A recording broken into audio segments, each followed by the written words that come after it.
Very good morning to our RANsquawk listeners. Welcome to the European Rundown for Thursday the 26th of August. Just gone through 11 o'clock here now in London, and a bit of a change in sentiment, some renewed risk appetite seen so far this morning. That was after in the Asian markets both Nikkei and the Shanghai Composite in China managed to eke out some gains today, so snapping that losing streak seen in the Nikkei, bouncing off that 16-month closing low yesterday. That has fed through into some optimism, as mentioned in the European Open. We also had the latest in the German consumer confidence, which did come out higher than expected, which also follows on the coattails of the better IFO report we had yesterday. Also as well, in terms of corporate news, financials on a sector basis are the second best performing in the European equity markets. That was after Crédit Agricole in France posted better than expected numbers, and they were trading up over 5% at the open here in Europe. All of the equity markets across the major FTSE CAC and DAX trading higher.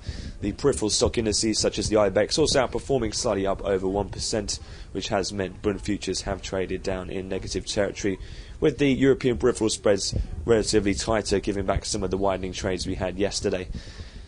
Also of note, we've just seen a sale, although relatively small in size, just 600 million euros worth, a 6 and 8 month T-bill sale from Ireland.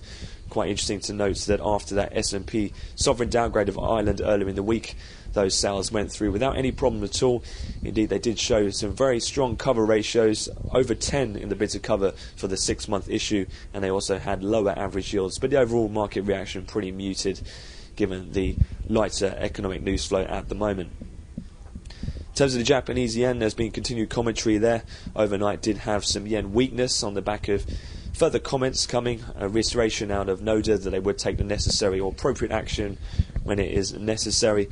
However, there hasn't been any real change, and articles have suggested with Shirakawa attending the Jackson Hole Symposium later on in the week and him out of the country in Japan, that any decision might not take place at least until next week, and the yen has gone a bit firmer as we head into North American crossover.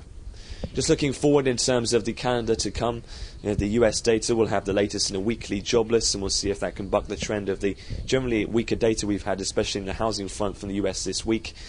And then also in fixed income, we'll have the second of the week's Treasury, or New York Fed's Treasury outright coupon purchases, and we'll also have the final of the week's issuance from the US in the form of the 7-year note auction.